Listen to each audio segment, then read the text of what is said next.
Hey guys, thanks for joining me today. In this video, I want to discuss with you what lessons we can learn from Ruth's choices in her life from the book of Ruth. But before we get started, be sure to like and subscribe for more videos like this, as well as my other videos on faith, health, and beauty all year round. And just in case, if you haven't seen my first video on how much do you know about Ruth, it's coming up right now. You can give it a watch. So, if you're not familiar already, Ruth was Naomi's daughter-in-law. She and a sister-in-law were left with Naomi after both of their husbands died in battle. They stayed with Naomi a while, and then once Naomi thought that it was hopeless and she didn't want them to suffer with her, she told them they could go back to their people. Ruth was a Moabitess. Ruth chose to stay. Orpah chose to leave. And yes, Orpah sounds familiar because this is actually where Oprah's name came from. She said in an interview that her mom remembered the name spelling reversed and it became Oprah instead of Orpah. So back to this story. So she chose to stay with Naomi and she chose to follow her and to worship her God and to be loyal to her and not return to her people. And this was not an easy choice. Some would say because they were starving. They had no money and they were starving. And Naomi thought that they were going to die, which is why she said, you go back to your people. You don't need to suffer with me. You go ahead and live. You're young. You were loyal. And I don't want to trouble you anymore. But Ruth said no. She was steadfast and said that she was not going to abandon her and leave her alone. And I think this is a really important lesson for all of us to learn. When the going gets tough or when things get hard, unfortunately, that's when a lot of people quit and leave. Whether it be marriages, friendships, places of employment, volunteering, clubs, whatever it may be, a lot of people give up. And sometimes just when it looks darkest is when the light is about to come. It's always darkest before the dawn. It's always looks worse before it gets better. Just like when you have healing in a wound, it looks uglier before it starts to heal and create a scab. Whether it's a minor cut, a minor burn, a scratch. With every type of injury, it looks worse and feels worse before it begins to heal. And it was the same with the situation for Ruth, Orpah, and Naomi. If Orpah had stayed, it possibly would have gone well for her with Naomi as well, but we'll never know because she chose to return to her people. So she chose to go to work in the fields, gleaning grain so that they could eat.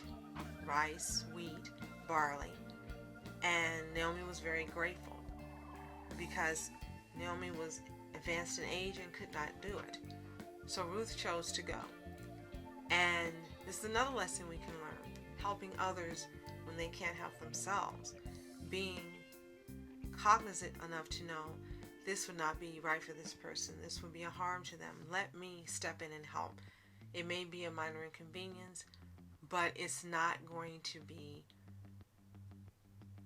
an injury to me or too difficult for me as it would be for them. And I love that Ruth made that choice.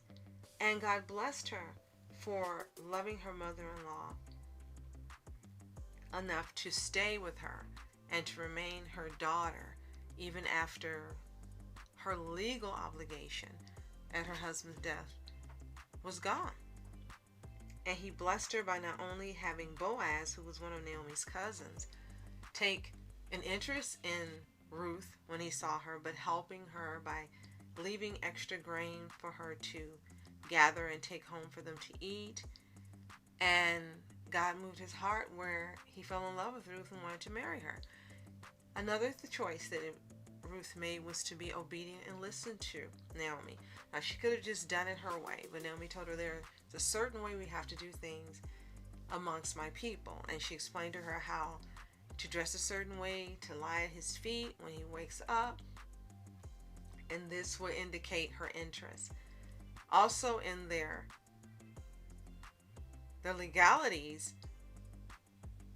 other relatives, cousins and uncles who were younger than Boaz, older than Boaz, had more of a right to marry Ruth. So he had to make sure that they did not want to marry her in his stead.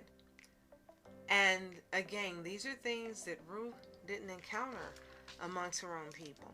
But in the Moabites, this was their way. And she chose to follow them so that she could stay with Naomi and be a help to her and not return to Judah. And again, this is a lesson we can learn. Sometimes the way we want to do things aren't the way that things are done where we are. They say when in Rome, do as the Romans do. Well, she was in Moab, she had to do as the Moabites did. And she did exactly as Naomi told her. And again, this is an adult woman, not a teenager, not in her 20s. She's an older woman who could have chosen a different way out and to leave Naomi and go back with her family and be taken care of and know that everything was fine. But she chose to be loyal to her and to help her. She was awarded not only by receiving the inheritance of Abraham, she also was awarded by marrying Boaz, and she was rewarded by being the mother of Obed. Obed was the father of Jesse, who was the father of David. So her lineage became that of King David, one of the most famous, important kings in all of biblical history. And in history, yes, he really existed. Check it out. Do some research for yourself. It's more than just a tale that people mention lightly. It's a lesson of obedience. It's a lesson of loyalty. It's a lesson of kindness, empathy, and most of all, love. And that, for me, is one reason that Ruth is such a beautiful story to read. Not just once, but each time I read it, I get a better understanding. I see things I didn't see, and become aware of things that really I didn't recognize when I read it the other times. And that is one of the wonderful things about reading the Bible. Holy Spirit opens your eyes to things that were not clear to you before. So, what do you think of the story of Ruth? What do you think of the qualities and the lessons we can learn from her choices she made? Let me know in the comments below. And be sure to like and subscribe for more videos like this, as well as my other videos on faith, health, and beauty all year round. Next week, I'll be getting back to how much do you know and the lessons we can learn on Saturday and Sunday again. Had to take a little break, but thank you so much for returning and for joining me for each one of these videos. I appreciate you so much. My name is Julie. Continue to be happy, healthy, and whole. See you next time.